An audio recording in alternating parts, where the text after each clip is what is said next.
Hi, my name is Mitch. I am the second generation leader of Johnny Products. My father started the business back in 2001, and actually, it really started back in the probably late 60s with my grandfather. So, kind of technically three generations of landshapers, if you could call it that. My grandfather bought a house in the, I think, mid 60s and had a gravel driveway, and he was looking to grade it out, make it larger for the family. And so he got a Boland's 1225 and put on a kind of dozer blade, or maybe it was a snowplow blade. I'm not exactly sure what its original purpose was for, but he used that to move the gravel around, smooth it out, add on to the driveway, and just do other things around the property. And then probably in the early 90s, maybe late 80s, his last house he purchased, at that time he was probably in his 70s. I unfortunately never got to meet him, but he got a different property that had a big sloping hill to it, and he wanted to move it around. So did the same thing again, and this time my dad was of age to be able to help out and move dirt and do other things, and so he got to be around that, see it. And then when my dad bought his first house, this was probably, I think, mid 90s, that property needed to be reshaped as well. And so still had that Bolin, so he was able to use that and regrade the property, do some other stuff. But then he had some friends that were interested. And while the dozer blade did work, it definitely had limitations. You can really only push it. You can lift up, move, kind of do all the other stuff that you can with a bucket. And so that was when things kind of started moving towards the Johnny bucket. I don't know the whole timeline. I was born in 2001, the same year as the business, so I kind of have to go off of what I remember my dad telling of stories and all of that. But yeah, so moved into having friends that were looking to have some stuff, and that's when the Johnny bucket was created. First started off as a cable-driven trip dump. Had some other different kind of mechanisms. There's hydraulic, and then electric kind of finally got to where it could be something that really could compete. Obviously, hydraulic, it's going to be able to lift more, but for smaller tractors that either don't have hydraulic or just don't need it for the type of work you're doing, the electric actuators work great. And that kind of probably, I don't know if that was 2002, maybe 2003 when we moved over to those electric actuators, and been doing it ever since. If you have been following us for a long time, you've seen the Johnny Bucket Junior, which is the electric, and the Johnny Bucket Senior, which was hydraulic. The Senior was phased out and just kept with the Junior line. This new Johnny Bucket Gen 2 is meant to be kind of the best of both worlds. One bucket, and depending on the tractor, you can run electric or in the future hydraulic as well. Now, a little bit of kind of behind the scenes backstory. I don't know what the proper term to call it, but I just want to talk about it because it's something that I've been struggling with, and I know the people that are trying to reach out are frustrated as well. And so I am the only person full-time at the business. I have part-time help. Later today we'll have a certified welder coming in, and he is going to be doing a lot of the welding of the buckets and stuff. I also actually used to work at the same place as him, and so I did welding, machining, and some other stuff there, but he does it every day. He's really good at it and really helps out with the workload. So for myself, I really, especially with this new bucket, I've had to put all of my focus in the design side, and unfortunately, that has been at the detriment of customer service and communication. If you've tried to call the phone, if you've sent an email, might take a while for an email, probably did not get a response on the phone. Unless it is you had an issue, I try to get to those, but I've gotten a lot of phone calls interested in the new bucket, but we are still working on it, and I'm not looking to take any more orders for it. I'm looking to work on building out the production system, finishing up the lift system on the bucket, and getting those out to those customers. And then once we are ready to, in a quick manner, fulfill new orders.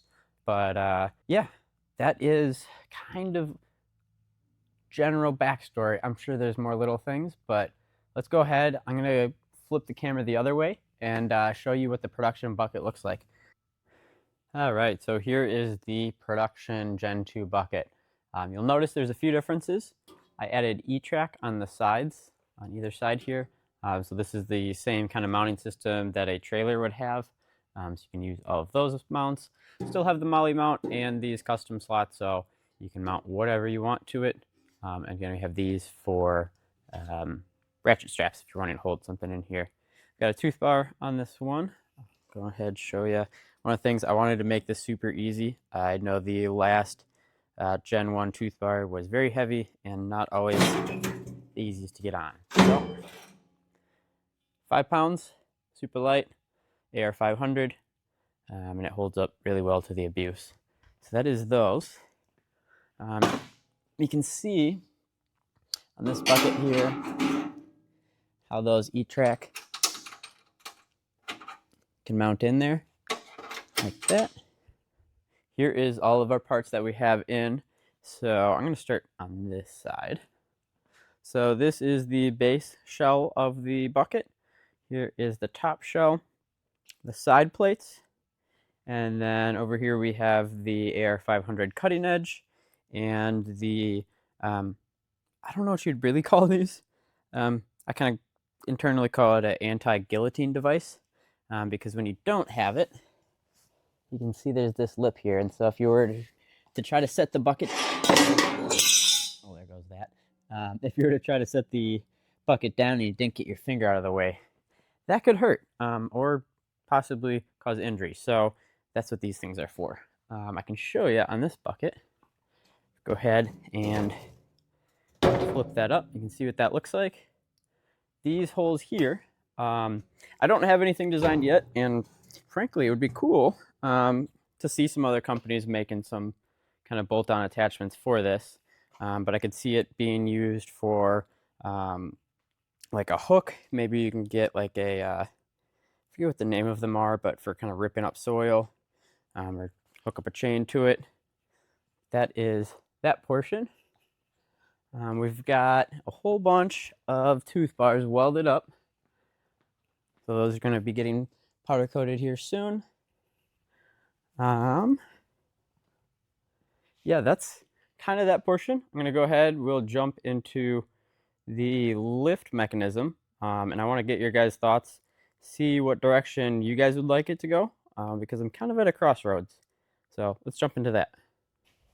So the lift system. This is what makes everything work. It decides how much weight you can carry, how high it'll lift, and there's quite a few different ways we could attack the problem. The simplest, kind of most obvious, would be just to get a longer actuator. But with that, there's trade-offs. So for what we provide here, there's over 100 models.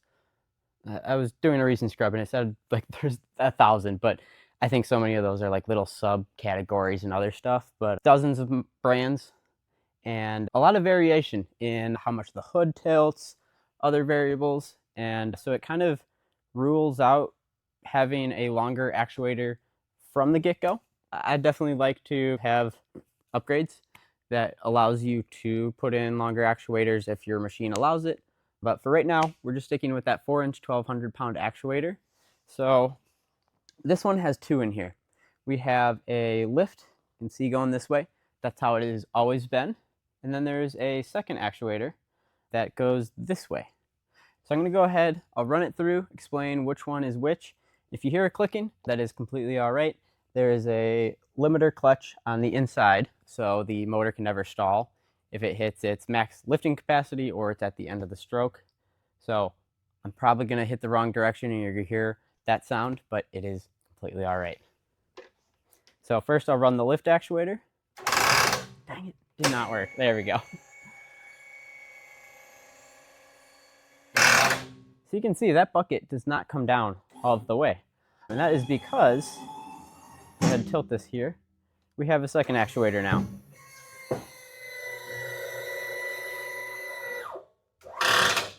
So that is the angle actuator, and what that does, I kind of thought of it at first as like a high-low gear. You have your low for crawling, your high, but I don't think that's really the right way to look at it because it's more of a range selector, whether you're digging down deep and kind of just a little above grade, or if you are looking to go from above grade, say you have pile of mulch, whatever, and you're looking to load it up to something higher, then you can do that as well.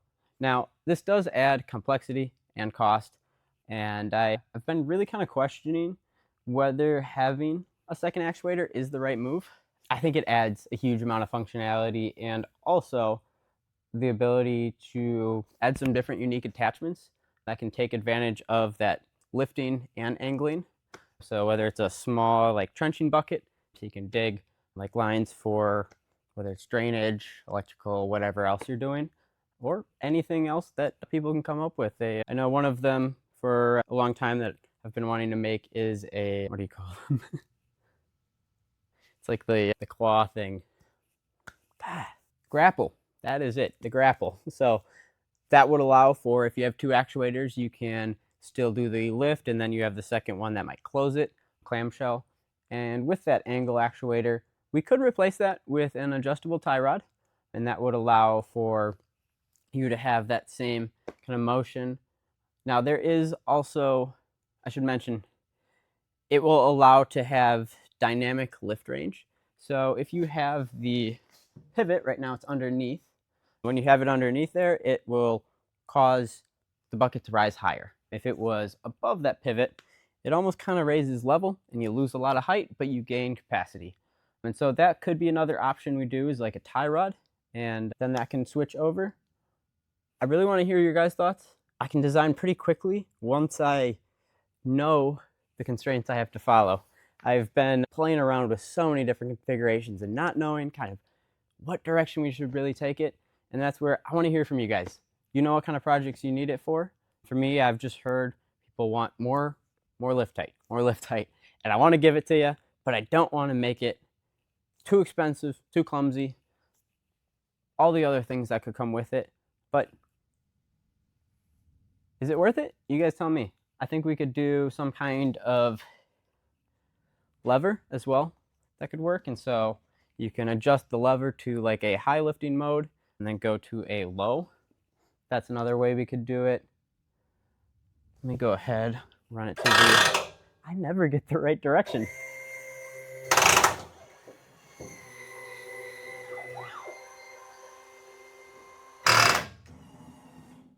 Oh yeah, and then there's the other thing that can allow for a lot more lift height, and that is these being extendable. Now that faces its own issues as well. So when you slide these out, you gain a lot of lift height, especially if these are angled up high. But at the same time, it's clunky. Sometimes it wants to bind on one side, pull it.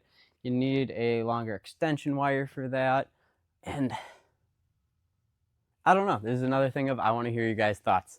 While I can kind of guess of what's going to be best, I think it's really best to hear from you guys.